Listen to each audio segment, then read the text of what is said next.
There is a photograph in the Philadelphia City Archives, filed under reference code 1923 DEM 04, that the archive itself has never digitized.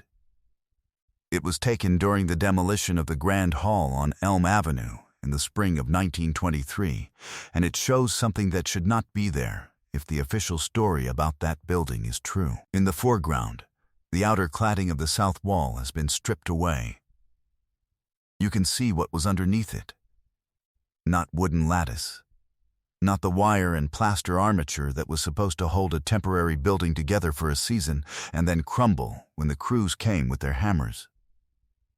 What you see is a grid of iron structural members bolted at the joints with connection hardware that a construction foreman would recognize as standard permanent building specification, set into a poured concrete collar at the base of the wall. The demolition crew had to stop work and bring in heavier equipment to deal with the concrete. This is in the foreman's log, which is in the same archive as the photograph. 3 days of delay, an unexpected substructure. The log describes it as a foundation of unusual depth and reinforcement for a building of this classification. The foreman had been told he was taking apart a temporary exhibition hall. The equipment told him otherwise. That photograph has not appeared in any architectural history of the 1890s exhibition period. It has not been cited by anyone writing about the Gilded Age Fair buildings. The building it documents is described, in every account I have found, as a temporary structure built from a cheap compound called staff, put up fast, dressed to look like stone, meant to come down fast. Beautiful from a distance, nothing underneath. I asked the archive for the photograph's succession record. It was taken by a press photographer named Harold Sweeney, contracted by the city to document the demolition for Public Works records. Sweeney filed 31 photographs. 30 are in the digitized collection.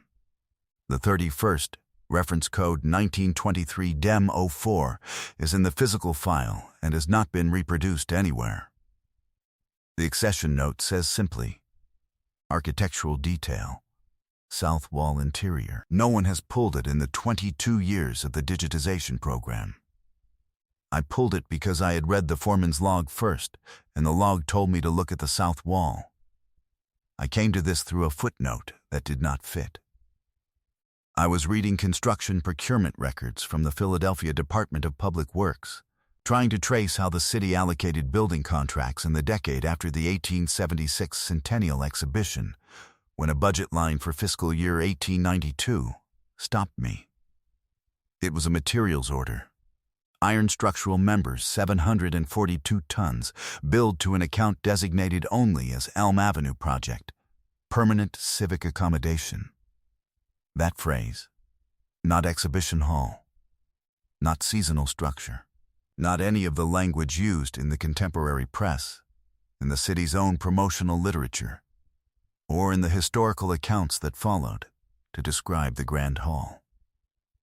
742 tons of iron. I looked up what a staff building of the Grand Hall's dimensions would have required in iron wire, the only iron component in a standard temporary staff structure, and the answer was approximately 4 tons. The procurement record showed 185 times that amount. I put that number next to the photograph in the archive, and I have not been able to explain the distance between them. By the time this is finished, you will understand why the cardboard story exists, who needed it to exist, and what it cost Philadelphia and every other American city that built something magnificent in that era, to have that story told in the place of the true one. The official account of the 1893 Grand Hall is consistent and has been repeated enough times to feel like settled history. A temporary exhibition structure, built from staff, a mixture of plaster of Paris, Portland cement, and chopped jute fiber applied over a wooden frame, with iron wire mesh as a binding surface, erected for the Philadelphia International Trade Exposition of 1893, and demolished 3 decades later when the site was needed for other purposes. Staff was the material of Gilded Age spectacle. It was inexpensive. It cured quickly. It took paint and pigment, and it photographed in the illustrated press as something indistinguishable from stone. A 12-story facade could be built in staff for what a 2-story stone building cost. The great exposition halls of the era used it precisely because they were never meant to outlast their occasion. The White City in Chicago, built the same year for the Columbian Exposition, was almost entirely staff. Most of it burned in 1894 or was demolished within 5 years of the fair's closing. The Philadelphia Hall, by the accepted account, belonged to the same category, a gorgeous, calculated fraud, cardboard wearing the clothes of marble. That account requires you not to look at the construction records or the personnel records.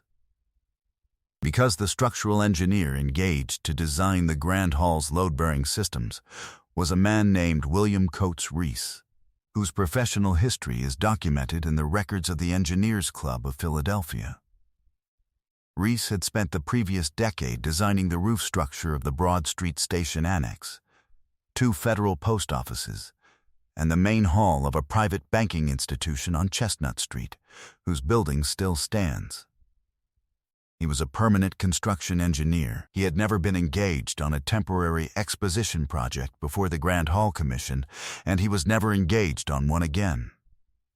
His fee for the Grand Hall, recorded in his firm's billing ledger at the Engineers Club, was equivalent to the fee he charged for the post office commissions. You hire William Coates Reese and pay him what you pay him for a post office when you are building a post office, not when you are nailing plaster to a wire frame. The timeline makes the same argument in different language. Staff buildings went up quickly. Speed was the material's entire commercial justification.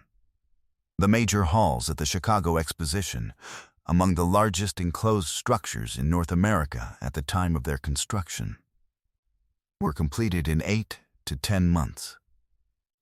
A building of the Grand Hall's footprint and ceiling height, using staff over a standard wooden armature with a firm of Reese's efficiency, should have been achievable in 6 months under normal working conditions.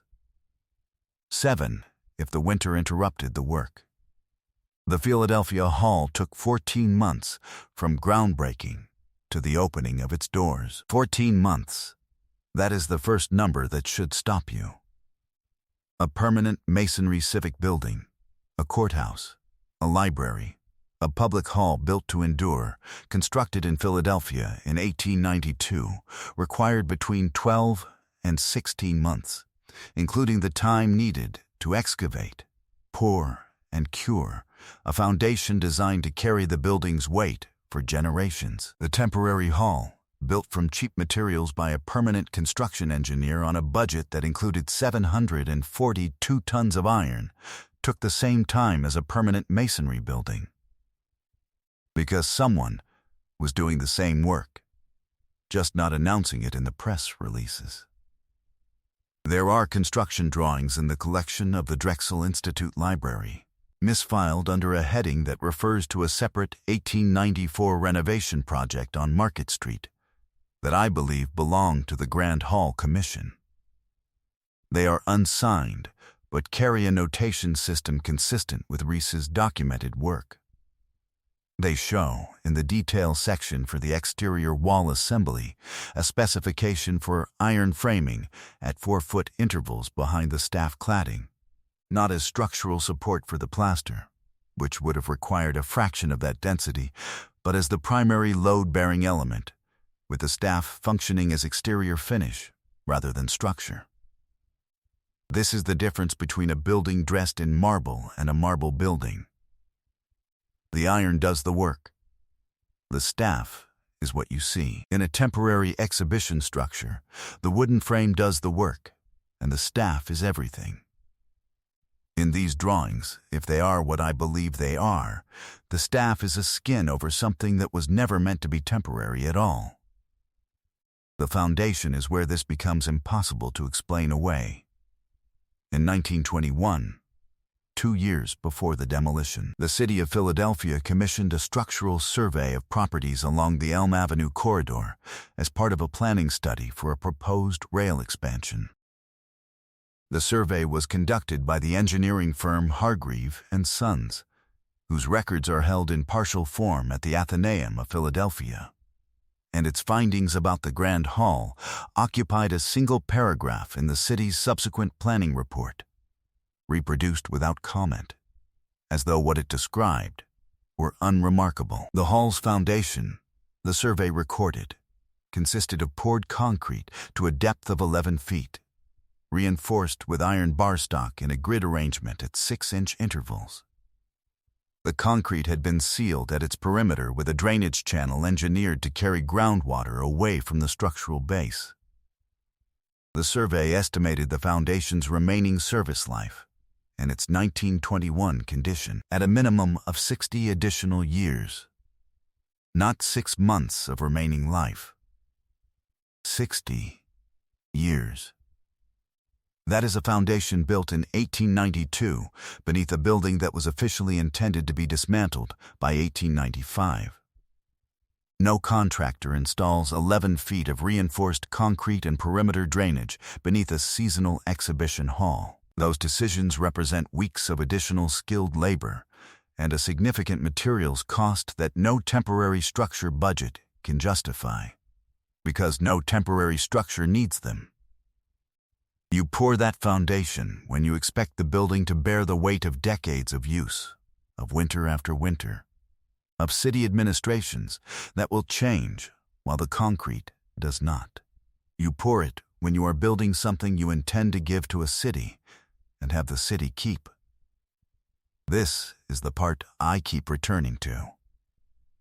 Because someone made that decision, someone authorized the iron structural members, the 11-foot pour, the perimeter drainage, and the engagement of William Coates Rees to design the structural system of a building the city's promotional materials called temporary.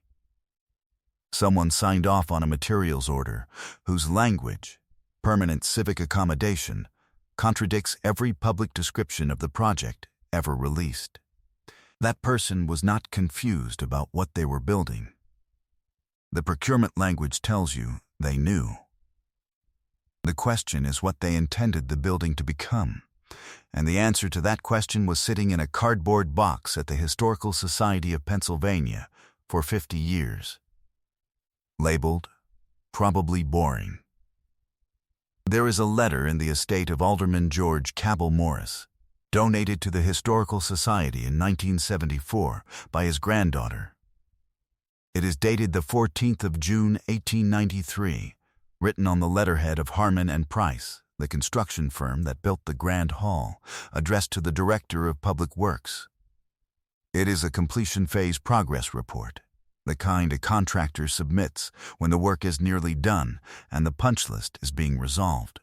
The first 2 paragraphs address the gas lighting installation and a complaint about delayed decorative cornices. The 3rd paragraph contains a sentence that does not belong in a letter about a temporary building. The contractor writes that the hall's structural systems have been completed in accordance with the standard of permanent civic accommodation, consistent with a maintenance schedule extending to the year 1920 and beyond, as discussed in prior correspondence with this office. As discussed in prior correspondence, there was a maintenance schedule, a written plan referenced in a contractor's completion letter as an agreed document between the firm and the city, projecting active maintenance of this building for at least 27 years from the date of its opening. A building on a 27-year maintenance schedule is not a temporary exhibition hall. It is a public institution. It is a reading room open 6 days a week. It is a health clinic operating through winter. It is an exhibition space for any worker in the city who wants to walk through its doors without paying for the privilege. All of which the Grand Hall was in documented practice through the 1890s and into the first decade of the following century, while the maintenance schedule ran and the reinforced concrete held. And then the second page of that letter, found tucked into the same envelope, written in a different hand on plain unheaded paper. No date, no signature. It references, in language that is careful in the way language is always careful when someone needs to leave themselves room, a meeting between representatives of the Pennsylvania Railroad and officers of a Philadelphia real estate syndicate, in which the Elm Avenue site was described as essential to the rail corridor expansion contemplated for the period 1895 to 1900. The corridor was built. The deed transfers are in the public record. The rail yard that replaced the Grand Hall site was operational by 1897, 4 years after the hall opened its doors and 26 years before the building was officially demolished. The maintenance schedule ran to 1920. The railroad needed the land by 1897. The building stood until 1923, by which time everyone who had been present at the original negotiation was gone, and the institutional memory of what had been agreed and what had been taken was buried under decades of the simpler story. Philadelphia was not the only city where this sequence was run. The fires that destroyed much of Chicago's White City in 1894 are documented and their causes debated. Less examined is why the structures that survived those fires were demolished in the months immediately following, before the insurance adjusters had completed their assessments. The exposition buildings at Buffalo in 1901 and St. Louis in 1904 each produced the same succession: official insistence on temporary materials, followed within a few years by deed transfers to real estate concerns and rail interests, whose officers appear in the private correspondence of city officials during the years the buildings still stood. At the 1901 Pan American Exposition in Buffalo, the engineering firm engaged for the main hall structural system had previously built 4 permanent civic buildings in western New York State. The hall's foundations were poured to a depth of 9 feet. It was demolished 18 months after the exposition closed. When you place the demolition records beside the property transfers in each case, what you are reading is not a coincidence of historical timing. It is the same transaction in different cities, in which the description of the buildings as temporary was the mechanism that made the taking possible, without the people who had used those buildings understanding what was being taken from them. And consider what it does to a city's sense of itself when it believes its own magnificent buildings were always cardboard. When the story is that nothing built in that era was meant to last, you stop asking who decided it shouldn't last, and you start assuming the disappearance was natural, the ordinary entropy of impermanent things.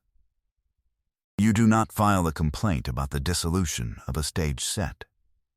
You do not demand an accounting for the demolition of something that was going to come down anyway. The cardboard story does not only protect the people who tore the buildings down, it changes what the people who use them believe themselves to have lost, which is the deeper operation.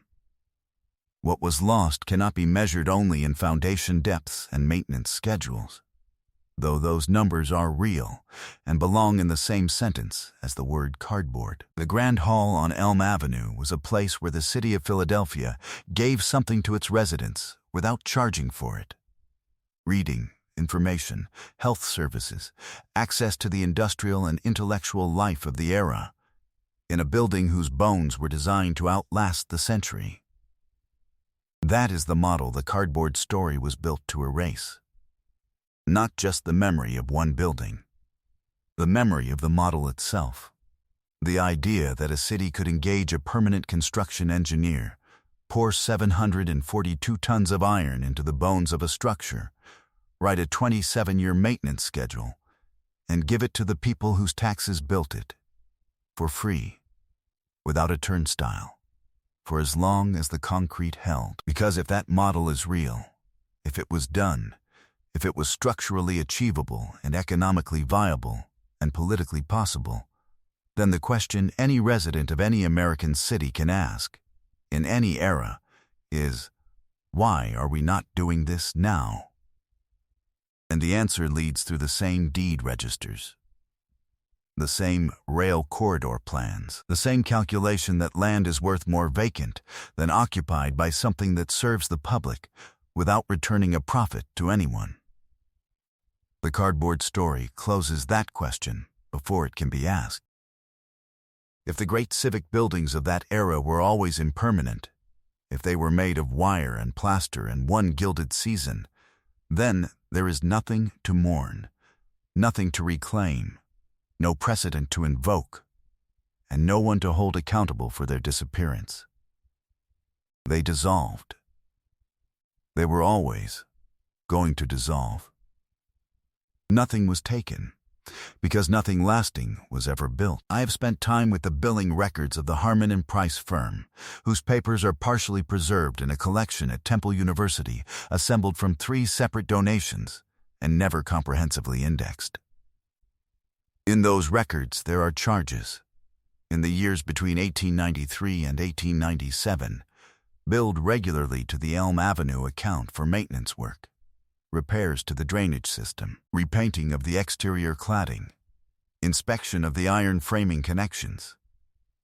Someone was maintaining that building on the schedule the completion letter described. Someone was paying to keep it standing. And then, in 1898, the billing records stop. Not because the work was done, because the account was closed. The concrete is still down there, under what became a rail yard, under whatever came after the rail yard. 60 years of service life remaining as of 1921. Work out the arithmetic yourself. Share this with someone who is told those buildings were always meant to fall.